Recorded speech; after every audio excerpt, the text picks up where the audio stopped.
انسي بقى اي طريقة تقدري تعملي بيها البانيه من غير قلي، من غير اي حاجة خالص. هنعمل صينية بانيه سهلة وسريعة واقتصادية وطعمها تحفة جدا، وبص تحفة خطيرة جدا جدا. يلا بينا نشوف المكونات بتاعتنا.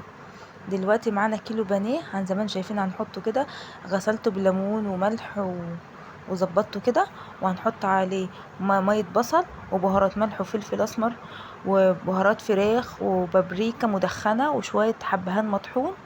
ودلوقتي معانا 3 معالق كبار من الكاتشب على الكيلو، وشوية مستردة بتخلي الطعم حكاية، وشوية هنحط سنة خل وشوية زيت، وهنقلبهم كلهم. انت عايزة تعمليها وتسيبيها، احلى حاجة انك تبيتيها في التتبيلة، بس عشان كنت مستعجلة فعملتها في نفس اليوم.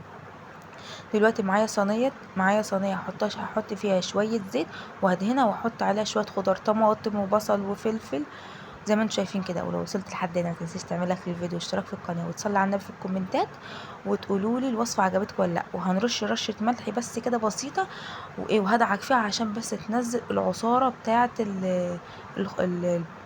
الفلفل والطماطم كده والخضار كلها.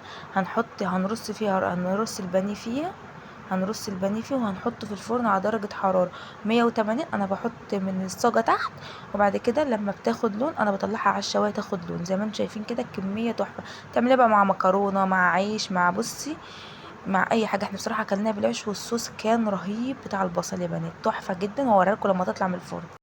بصوا بقى يا بنات بعد ما طلعت من الفرن تحفة، ولسه مطلعها من الفرن، والخضار بتاعها طعمه مسكر، بالذات البصل خطير والله العظيم. يا بنات جربوها وقولوا لي رأيكم، سهلة وسريعة واقتصادية. وما تنسوش تعملوا لايك وتصلوا على النبي في الكومنتات. مع السلامة.